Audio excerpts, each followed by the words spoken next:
Citizen Talks is a podcast series brought to you by TRT World Citizen, featuring discussions with humanitarians and activists, artists, and changemakers, exploring the global humanitarian issues that shape our society and the world at large. Hello everyone and welcome to another session of TRT World Citizen Talks. My name is Hatice Keskin and today we have with us a visionary environmentalist and a data scientist, Kiana Kazami. Hi, thanks for having me. I'm super excited to be here.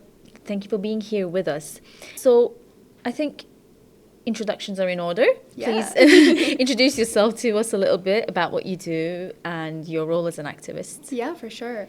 So I'm a data scientist and environmentalist. My work focuses predominantly on the intersection between technology and environmental justice and how we can actually use technology to enhance climate solutions. Mm-hmm. I co-founded an organization called Intersectional Environmentalist, which works on environmental justice education. And I recently launched a startup called Beaker, which focuses on data and giving communities access to data that helps them live based on their values. Lovely. So in your journey as an environmentalist and a data scientist, can you share the story of how these initiatives came to life and how they complement each other? Because, data scientist, environmentalist doesn't really work. Most people don't think of it as a combination. Exactly. So how do they work together to create a more sustainable world? Yeah, so I was born and raised in Iran, and I grew up traveling all over the country with my grandparents from the ages of 1 to 8. And I never really thought of myself as an environmentalist. I just thought that I loved nature, I loved being outside, I loved to get dirty. And as I grew older and moved abroad, I wanted to become a humanitarian lawyer. I was really passionate about human rights, specifically women's rights. And I never really thought about mixing, environmentalism with human rights. It didn't really make sense to me. It wasn't until I was 16 years old and I learned about environmental justice. And things kind of just clicked for me from there, because environmental justice is all about the people aspect of the environment and how they interact with the environment around them, what kind of access they have to, fresh air and water, and that's where everything started to make sense for me. So when I went to college, I went to UC Berkeley in the Bay Area, where everyone is working on tech and science and engineering. And I was like, no, I want to study the environment. I want to study law and human rights, and that's what I want to work in. But I started to feel like I was in an echo chamber, and everyone around me already knew everything that they wanted to know, and there was no progress happening. So I wanted to enter into a space that felt like it wasn't talking about these issues. And in the Bay Area, that's technology. Yep. There's all these big companies that exist there, and none of them are doing the work to really help make sure that people have access to their basic needs. And that's when I started to study data science, artificial intelligence, and machine learning, really with the aim to bring environmentalism into that world. And ever since then, I've been doing that. Wow. So how do they complement each other? So how do you use data science for climate activism or environmentalism? So you have a very activist past. Like, I can see that the way when you said I wanted to be a humanitarian lawyer, especially regarding women's rights and everything. So you do have a sense of activism inside your soul. That's okay. So how are the two combined? How did you realize, wait a minute, I can use data science to talk about environmentalism? So how did that happen? Yeah, for sure. So I think one of the big ways that I see them bridging into each other is actually looking at engineering products. So we can look at our, technologies like our phone and the apps that are on there, or the algorithms that are being written to help us tell stories, or, algorithms being written that go into our legal systems. And a lot of them have, biases in them that are actually impacting low-income communities and communities of color, and also how we access the environment. So an example that I like to talk about a lot is these bridges being built in the United States around segregation time. And what they were doing was the government was building bridges that were super low, so only cars could get into them. Right. And these were bridges right outside of the entrances to national parks or state parks. So you could only get into these natural spaces if you drove a car. And when you think about it, in that time and age, a lot of Black communities, Indigenous communities, communities of color, and immigrants didn't have access to cars. They could only travel on buses. So we're creating literal, bridges and gaps for people to not be able to access the environment. We're creating barriers. Exactly. Yes. And the same goes for our technologies.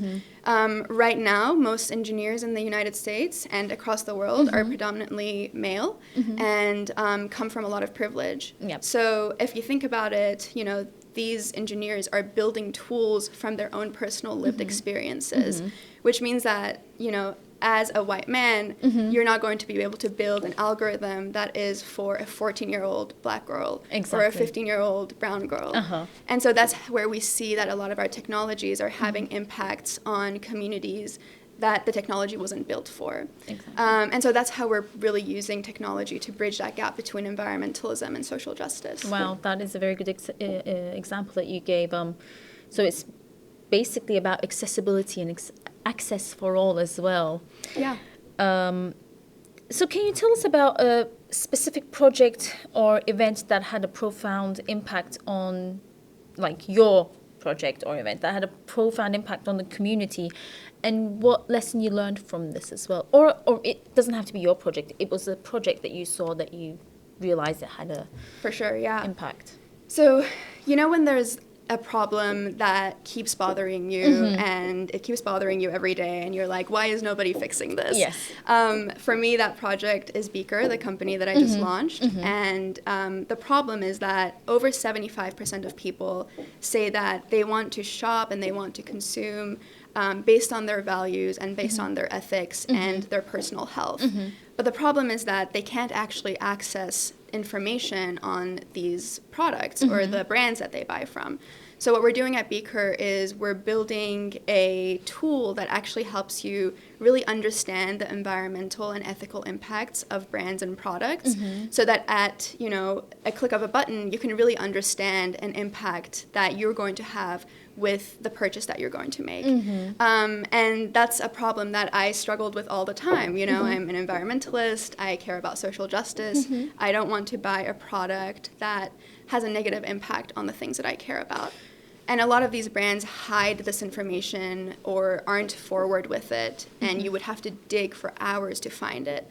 So what we do is we use technology to actually go through these websites with our algorithms, collect all of that data, and put it together for someone to be able to consume almost instantly. Wow.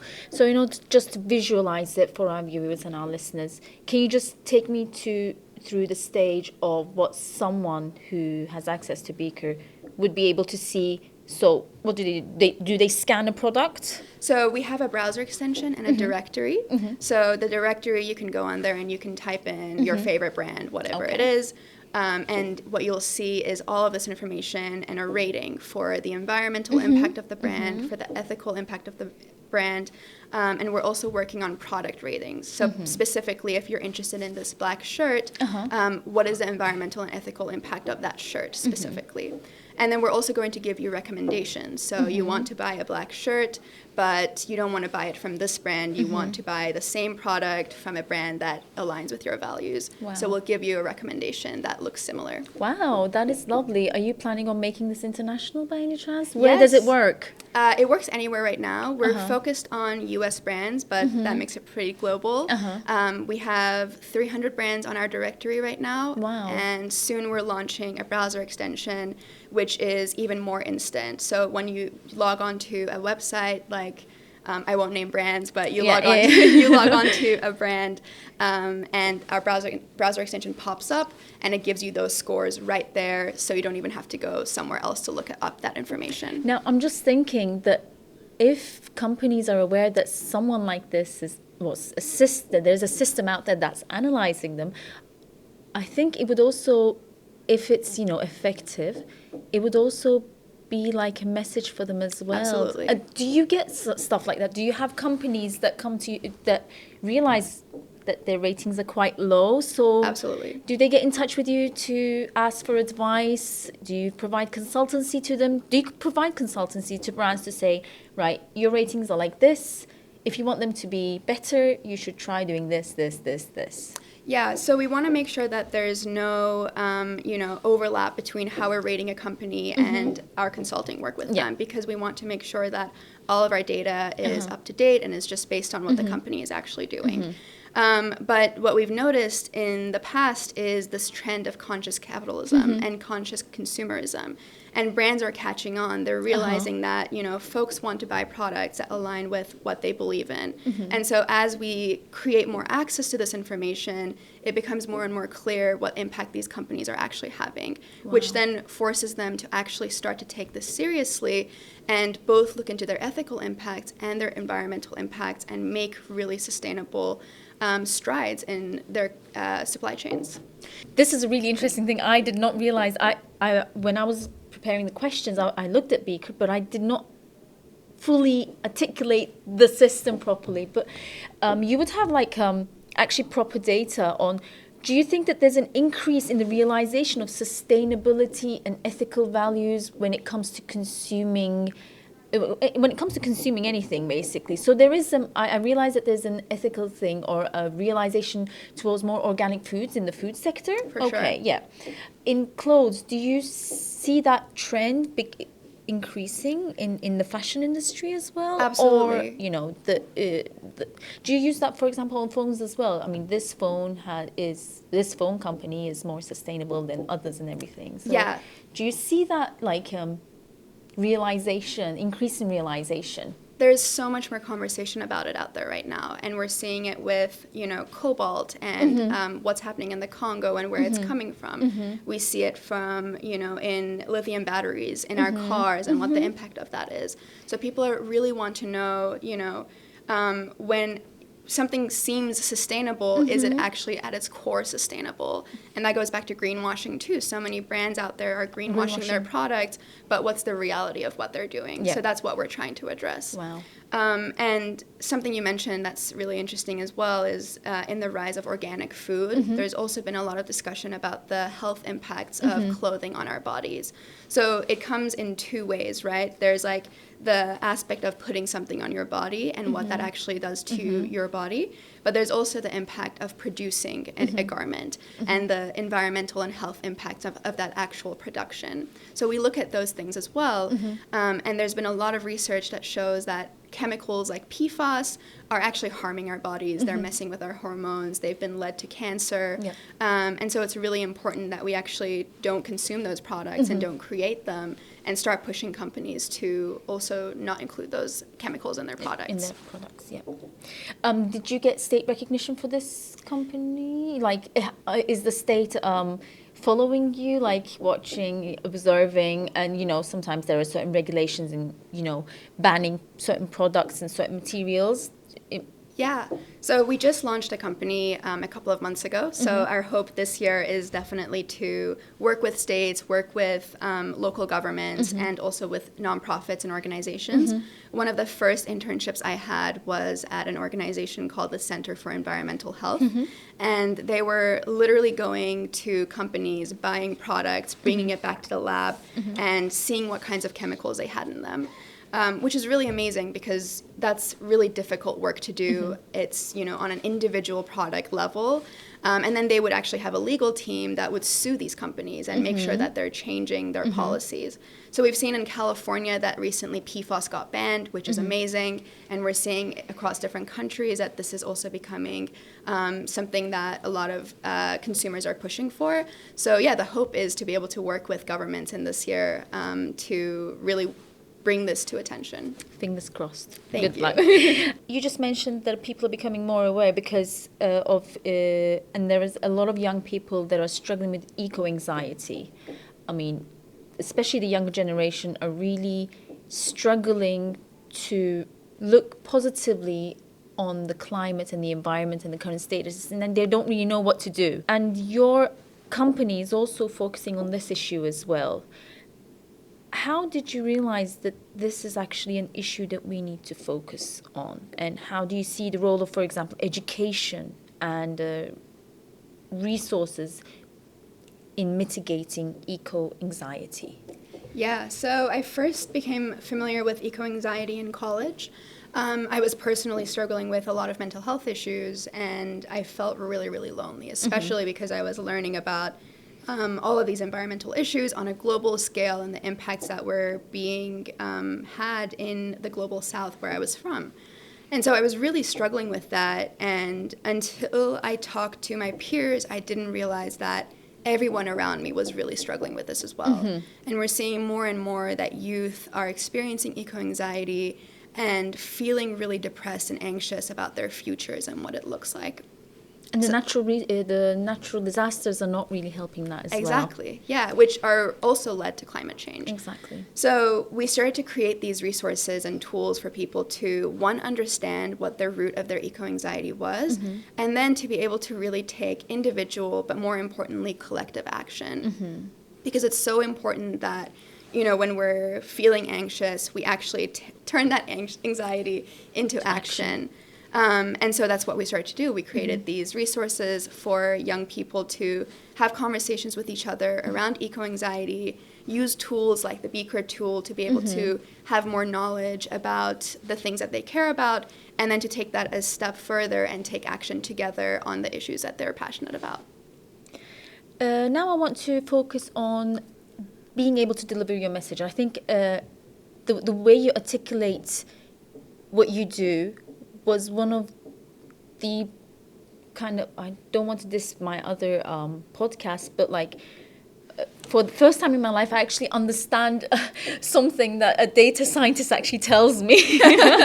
So the way you delivered your message for me was like very clear, very concrete, and also very simple as well. So you do work with a lot of media outlets, podcasts and speaking engagements, which have given you the opportunity to address different audiences. So how do you tailor your message to reach diverse groups? And do you face any challenges in ensuring that your message resonates with in various platforms?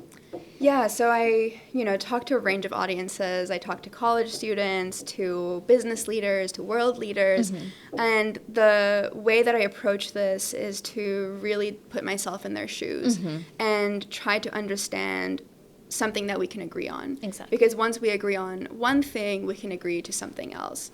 And so it's really important to understand where they're coming from and what it is that they're really struggling with, so that together we can try to tackle that together.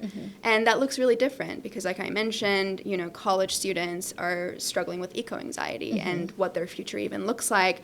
And world leaders are trying to, deal with geopolitics and with capitalism and GDP and all of these issues. Power and profit. Exactly. So, yeah, really understanding through empathy what our shared values are and then where we can take that. That's how I approach a lot of those speaking engagements. So do you have like a specific example where you felt a profound connection with the audience or witnessed the positive impact on their perspective? Yeah, I recently I moderated a conversation between myself and 5 other environmentalists of colors and activists at the Nest Summit during Climate Week in 2023. And the Nest Summit is historically very tech-driven and very finance-driven. So a lot of business leaders come together to talk about their carbon emissions and their recycling when it comes to their tech companies. And it was a first time that a collective of people of color, all activists, got together on such a big stage and had conversations about what these companies are actually doing to their communities. And it felt so powerful because we were reclaiming the stage, and we were really pointing out the hypocrisies that exist when it comes to corporations and what they say they stand for and what they're actually doing. Yep, so it's like greenwashing, whitewashing, and purple washing all in one. Absolutely. Yep. All the washings in They're one. washing everything. Exactly.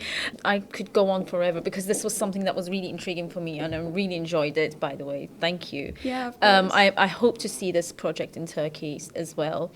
So when we come towards the end, looking back at your journey to your younger self and your realization that data science could be used for an environmentalist purpose, what piece of advice would you give your younger self and also to the younger generation, to those who do not feel that they could have the power? Because obviously it's about creativity.